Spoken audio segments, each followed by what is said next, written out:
भूतिया हवेली का रहस्य। गांव के पास एक विशाल और पुरानी हवेली थी, जिसे लोग काली हवेली कहते थे कि उस हवेली में जो भी गया वह कभी वापस नहीं लौटा।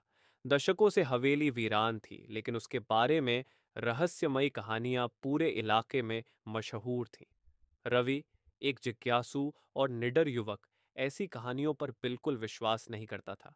उसने ठान लिया कि वह काली हवेली के रहस्य का पता लगाएगा।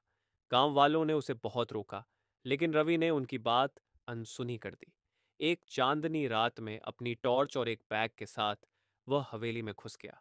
हवेली का बड़ा दरवाजा कराहता हुआ खुला। अंदर सब कुछ धूल और जाले से ढका था। फर्श पर पुराने समय की टूटी फूटी चीजें बिखरी थीं। रवि ने अपनी टॉर्च ऑन की और हवेली की हर मंजिल को खंगालने लगा।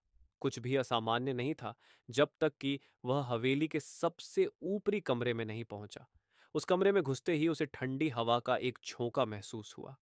कमरे की दीवारों पर अजीब सी तस्वीरें थीं, जिनमें लोगों के डरावने चेहरे बने हुए थे। कमरे के बीचों बीच एक लकड़ी की कुर्सी रखी थी और कुर्सी पर एक पुरानी डायरी पड़ी थी। रवि ने डायरी उठाई और पढ़ना शुरू किया। डायरी में लिखा था, जो इस हवेली में आएगा वह अपने जीवन का सबसे बड़ा रहस्य जानेगा, लेकिन कीमत अपनी आत्मा देकर चुकाएगा। रवि हंसा और डायरी को बंद कर दिया, लेकिन तभी वह महसूस करने लगा कि कमरे का तापमान अचानक गिरने लगा है। चारों तरफ से फुसफुसाहट सुनाई देने लगी, जैसे कोई उसे बुला रहा हो।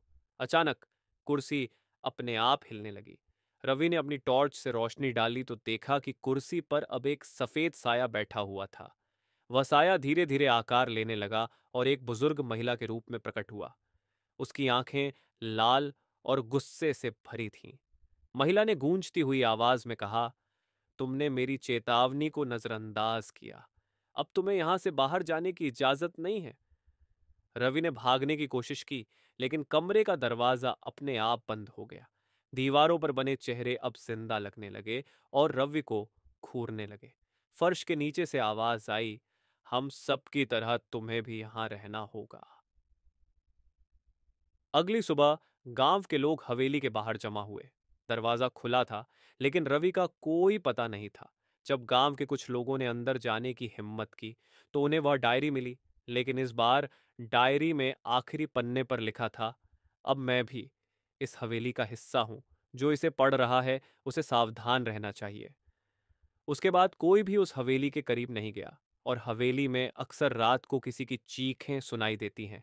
कहते हैं वह रवि की आत्मा है, जो हमेशा के लिए वहां कैद हो गई।